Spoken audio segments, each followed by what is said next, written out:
What's up, Rovers? We're back again with another nail-biter. Wuthering Waves launched with Jiyan's banner, the general leading the Midnight Rangers featured in the first story arc and penultimate Act 6 encounter. However, the most hotly anticipated character, Yinlin, comes right after him in less than 2 weeks from now, which begs the question, who should you pull for? Disclaimer, this video considers them from a performative perspective rather than personal taste in husbandos and waifus. If you have a preference, I'd recommend just pull for the one you like more. Now let's get over the first part real quick. Is it possible to get both as a free-to-play?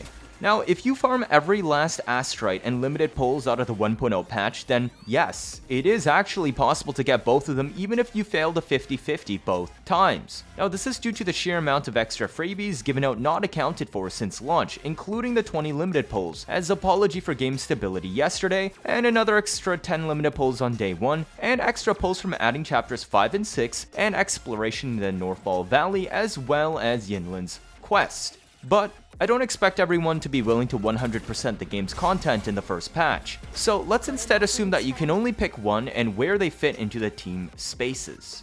Jiyan is primarily an on-field DPS focused around single target damage. He still has access to acceptably sufficient AoE from his larger hitboxes, especially during his ult having pseudo grouping. Assuming perfect play, Calchero can actually outdamage him slightly with Yinlin as his buffer, and a perfectly played Dungeon will also. But of course, we are not perfect gamers. Jiyan offers near similar performance at a fraction of the effort. He does not require animation cancelling or dedicated buffers to reach his peak DPS. Thus, he is the perfect choice for a more casual team setup. In exchange, Jiyan is a 5-star limited unit that goes away when his banner leaves, whereas Calchero and Dungeon are obtainable more easily and at all times. Jiyan also has access to the best parry tool in the game on his skill, albeit on a cooldown. Otherwise, he is your cookie-cutter top DPS that is simple and straightforward to use. Because of his skill being one of the best parries and his pseudo AoE capabilities, he's partially future-proof for the foreseeable future. Of course, if you like him because he's our general, then, well, I'd say you'll pull for him regardless. Yinlin, on the other hand, is primarily a burst DPS that is focused around AoE damage. She most often fits as a sub-DPS, using her skills and Forte Circuit to apply marks and dots to enemies, allowing her to damage even off-field. Detonating marks and casting her ults allow her to deal big damage in a very short time period. Unfortunately, that's where most of her DPS ends. Her on-field DPS is solid, but lags noticeably behind main DPS units. Thus, she normally fills in either as a quick swap sub-DPS or a dual DPS carry to minimize her normal attack spam. Calchero is a perfect partner for Yinlin because she directly buffs electro units on swap, providing a niche but strong dedicated amp to Calchero's hyper-carry teams. Because her important buffs are tied to her intro-outro skills, it means you can play Calchero Yinlin setups as both Calchero hyper-carry and dual carry. Due to having relevant AoE damage even off-field, Yinlin will remain relevant for the foreseeable future, but is easier to power creep than Jiyan since her main draw is sub-DPS damage and buff effects. I would not recommend using Yinlin as main DPS hypercarry unless you are a true Yinlin main. Of note, her signature weapon is best in slot when playing Yinlin as a sub-DPS or dual carry. The 5-star standard rectifier, Cosmic Ripples, is superior instead if you're playing her as a hypercarry on field.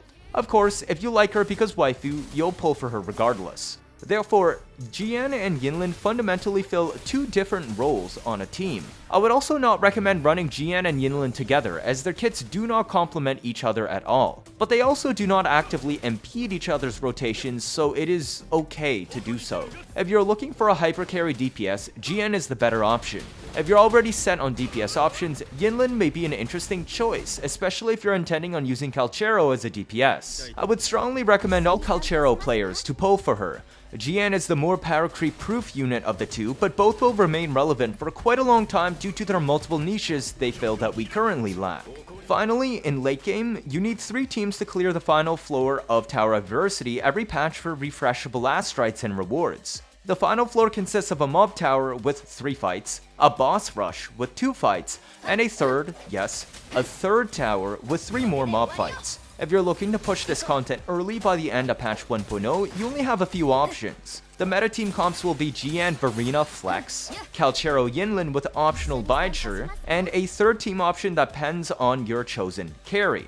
Mortefi is extremely good here, as he scales with your team and brings massive buffs to the table while also doing solid damage himself. Other popular options remain like Donjin and Sanhua, but might be more difficult to pull off when swarmed with enemies due to their technical requirements to reach peak DPS. I personally will be using Rover Yangyang as my third comp, since it's very free to play friendly, and Yang can group on ult, which is perfect for Rover's cleaving DPS on skill and ult, and light crowd control on heavy. It's also perfect for Rover's Morning Ike's Echo hitbox. In fact, Rover is actually a solid choice for Tower Adversity for both Spectral and Havoc versions, and I cover the reasons why you should build her in my video at the top right. It's a breakdown on the lesser mentioned aspects of her kit that are not related to building her equipment and echoes. Hopefully this video was useful for you today in helping to figure out which of the two you should pull. Cheers! If this is your first time watching, feel free to leave a like or better yet subscribe. Let me know your thoughts down in the comments. Stick around if you want to see interesting videos on a nearly daily basis. You don't want to miss out on any of that, do you? That'll be it for this video. Thank you all for watching and see you all next time.